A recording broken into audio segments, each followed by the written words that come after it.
Hi everyone. So we have Wu here with us, and and I have been working together for some time now.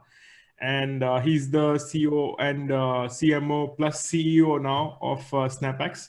He'll be talking about the crypto adoption in 2020 and his journey with SnapEx a little bit also.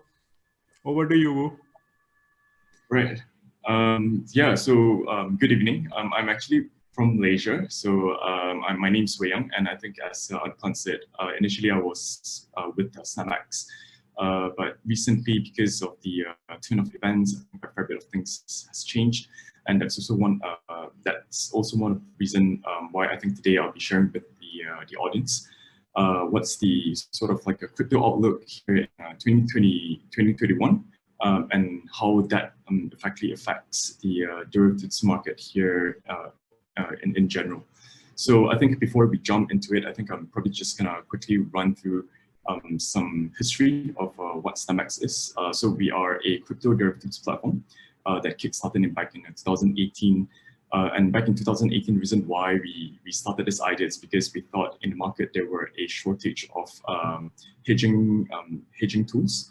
I think back in 2018, there were only big boys like BitMEX, where you can actually hedge your position. And in 2017, after the big crash in the crypto market, I think quite a fair bit of users, including myself, was affected by the fall in prices. So a few of us, including my tech partner from Beijing, Jack himself, decided to actually come up with this whole CFD sort of like a simple to use contract trading platform for the users. So we took about 6 months to develop the entire idea. I think it was quite a rocky journey. Then after that, we went into the market in 2018. We spent about a year trying to reach out to different partners. And well over 1 year, which is in 2020, I think we hit our all-time high. We had a lot of traders on our platform. We had about 70 team members at that time. But very unfortunate, we were also plagued with quite a fair bit of bugs, which I think I'm just going to leave it to that.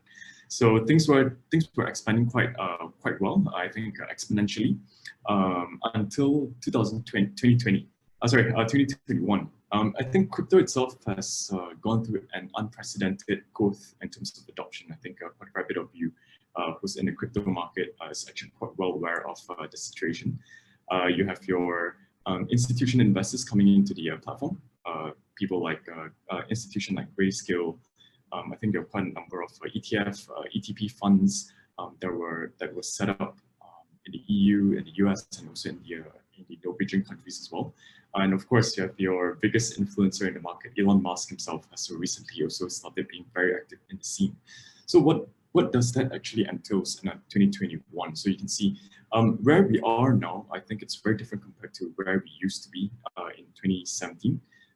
We have with a lot of adoption around this time in place. We have a lot of new traders, we have a lot of new adopters, we have a lot of media coverage, we have a lot of new money coming into the space. And the reason why, if you do spend some time, you actually go into the Etherscan or you go into your wallet and see that there's a spike in you can see a number of new wallets being created, and you can also see that there are a number of trading volume picking up across the entire globe.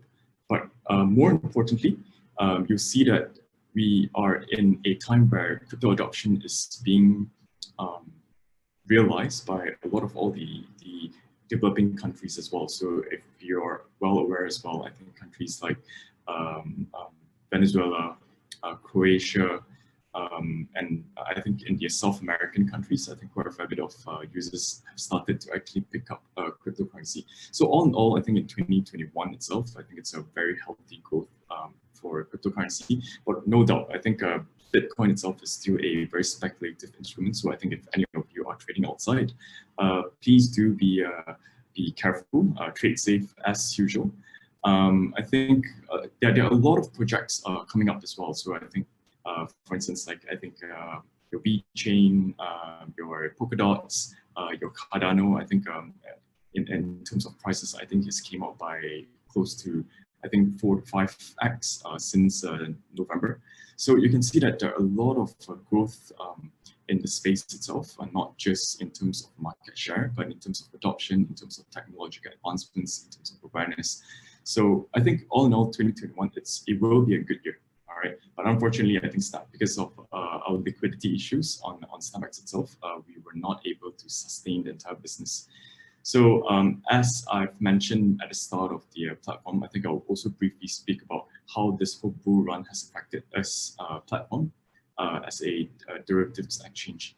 So like most of the SMEs or startup exchange, we typically balance our books partially internal. We partially internalize our orders, and partially we will ship to market makers. But because of all these bull run, we have experienced a very lopsided orders in the market, i.e. you can see that there were a lot of users that were longing at the prices of Bitcoin, but there's very little users on the opposite end shorting it. So as a platform, we couldn't seem to actually offset the losses, and we couldn't seem to actually dish it out to our market makers that was initially working together with us. So that in itself poses a very risky business to the platform. And after very thorough consideration, we've actually decided to cease operation completely. So we officially closed the entire operations on the 28th of February. So if any of you was initially trading on our platform, I think I'd like to thank you for supporting us as a startup. But I think this is probably not the end of the journey for SnapEx. I believe we are still in the midst of trying to tweak our business model. And hopefully in the later year of 2021, we should be able to come up with something new. I think aside from derivatives exchange aside, I think there were a lot of newer spaces around crypto. I think the whole buzzword on an NFT itself is also something I think the audience, or I think the general public, should get into. I think it's probably the up and coming project within the cycle itself. Whether SnapEx itself is going to jump into NFT, that I'm not too sure yet. But we are in the midst of discussion, and we are actually reaching out to different individuals to find out actually what is the next best move for SnapEx. I think that pretty much sums up what SnapEx is in a very brief manner, and I think that also pretty much highlights what SnapEx has in relation to the development of the entire industry. Right, Anupam, I think I'll pass back to you. I think if any of the audience has any questions, I think I'll be happy to answer to them as well. Yeah, no worries. Thanks, Wu. So just to understand the derivatives market and why SnapEx shutting down operation is not because of the lack of adoption, right? The reasons are different. Would you say? Correct. Yeah. In fact, I think we have seen a very healthy growth in terms of adoption, which is a very healthy sign. I think for us, the longer adopters, I think we have waited a long time until for this very day to happen. So over the last 4 months, we actually see that the number of new users, new signups, actually increased exponentially. So it's a very healthy growth within the crypto space now. But I think because of the whole liquidity issue, we were not able to. We are looking into ways to actually pivot with this model. Yeah. So how do you think, like, such issues like the liquidity issues can be solved if other exchanges also get into such kind of troubles? How can what would be your advice to them and not get into the same kind of troubles like you did? Yeah, I think one of the mistake we did was not to, in terms of like accounting, I think we failed to actually prepare enough big of a reserve throughout the entire year. I think we did have our own reserve, but that was not sufficient to actually pad this sort of unprecedented bull run. But I believe a lot of all the platforms outside, I think they are probably attached to Binance by using the SaaS model, or I think BHEX is actually offering some of the SaaS model as well. I think if you actually connect your platform directly into the liquidity pool, I think this sort of solve quite a fair bit of things. But I think but I strongly believe that over the next 2 to 3 months, I think the derivatives exchange is very likely going to have a very rocky journey, because I think majority of the users now are buying spots, speculating that quite a number of all these prices to actually go up. So well, at least I can't say for sure how this is going to affect the rest of the platform, but I believe in general it will be a rocky journey for the exchanges. For derivatives exchanges. Right. Yeah. Yeah. I mean, definitely, it does look like with the derivatives exchanges, it's hard to pull off the entire operations and liquidity for sure. Yeah. So what are you most excited about in 2021? We've been asking these questions from our speakers, and some say like they're excited about Ethereum 2.0, and I think the most common answer that we're getting is NFTs. Go NFTs. What are you most excited about this year? I'm actually very interested with the two up and coming projects that Polkadot and actually Cardano is trying to solve. I personally am a hardcore fan of ADA Cardano, because I think there's and Polkadot as well, because I think they're solving a lot of things that the original Ethereum chain that is yet to solve. I started crypto because of Ethereum back in 2015-2016, but the development of the Ethereum entire network, I think, is taking a bit longer.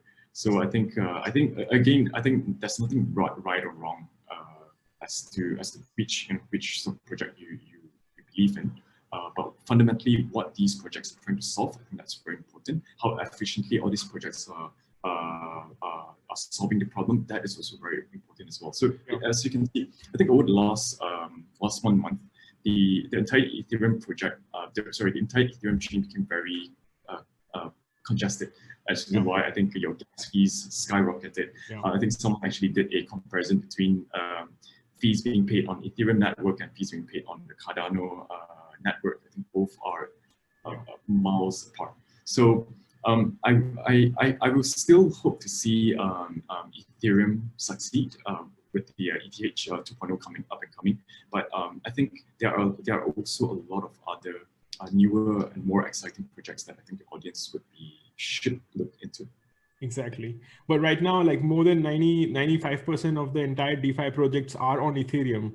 Probably that's why the fees is also a bit on the higher side. But do you see in the future, maybe the DeFi platforms will be available on, say, Cardano or Polkadot or other layer 1 solutions also? Or are they because no one will want to pay. I think if you go into Uniswap now, I think the whole thing is super expensive. Trying to make an exchange, to make a swap on the platform, I think it will cost you quite a fair bit. And like all speculative prices, you are already committed into a couple of % loss even before you even start the trading. So I'm not. I strongly believe that it's always an equilibrium, isn't it? Platforms will always continuously to improve. People will always choose, the cheapest platform to go into, the fastest platform to use. So if Ethereum's network continues on to be as what it is today, I think it's going to lose its appeal. And I believe a lot of all this platform will likely shift into a lot of other different layer protocols very soon. And I think that will probably happen very, very soon in 2021. So there's another argument I keep hearing also that Ethereum 2 will probably solve all the Ethereum fees, and then another argument which is contrary to this argument is like when we reach Ethereum 2.0, then the traffic is already going to be 10x on Ethereum. So this high fees conundrum we will never get rid of.